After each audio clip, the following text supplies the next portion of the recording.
itong style ng gobyerno, if they want something outside of hindi madala ng o kulang o hindi madala ng Congress o kulang yung flow ng sentiments, yung tawag nila ng popular will ng tao, ang nangyayari,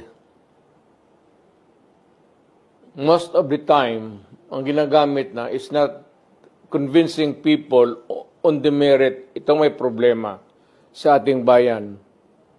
O we try to solve it, hindi na by mga representative natin sa Congress.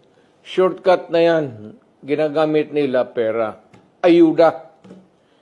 Pinaparaan sa ayuda. Remember, tandaan ninyo mga Pilipino, kanang ayuda, inyo yan. May, Diyos ko po, walang tao dito sa Pilipinas o milyonaryo man o bilyonaryo na magbigay ng pera baski 1 peso sa inyo. Walang taong magagawa ng laro na yung mga mayaman. Yang binibigay ng mga politiko, milyonaryo man o mahirap, hindi nila pera yan. Pera ninyo.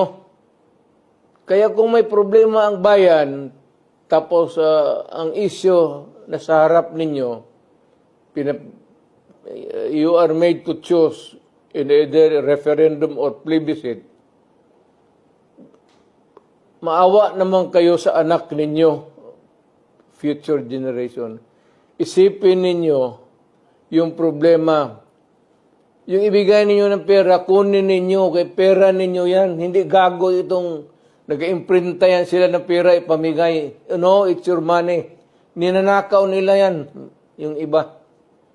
Yung iba naman, kagaya ng Kongreso ngayon, parang nauubos talaga ang pera ng Pilipinas.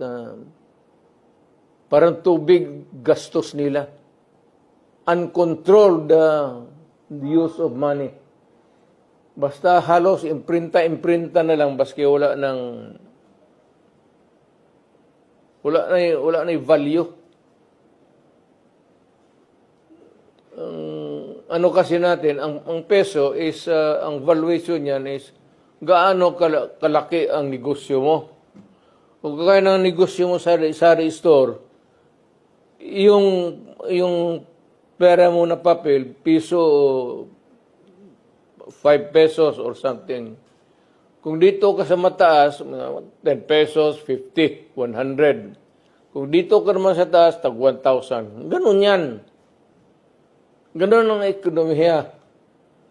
Kung nandito ng ekonomiya natin, yan lang may ibigay natin. Kasi kung baski na bigyan kayo ng sobra-sobrang pera, yung pera mabibili ninyo, mauubos yan.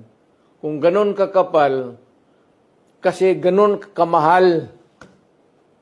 Yung binibili mo, ganun tama lang sa bibiliin mo. Kasi nagataas yung presyo eh. Yung huwag ninyo sabihin na, ang pera nakalamang. Hindi, nagtabla yan, ganun palagi yan. Hindi pwede yung karne norte, bababa lang, tapos sa taas yung pera mo na mabibili. Ang karne norte, habol yan pati sardinas. Ganun ang laro dyan. Kaya kunin mo yung pera, gastusin ninyo, huwag kayong mahiya, huwag kayong tao na mag-guilty. Hindi karapat-dapat, pera ninyo yan. Walang tao dito sa Pilipinas na gago nagbibigay ng pera sa sariling. Pera, ayuda, huwag ninyong, huwag kayong magkaroon na loob. Pera ninyo yan. Nilalaro lang tayo. Tanggapin ninyo yan, pera ninyo. Sabihin ninyo, dagdagan pa ninyo. Kasi yung pagod namin pagka-Pilipino, kulang ito.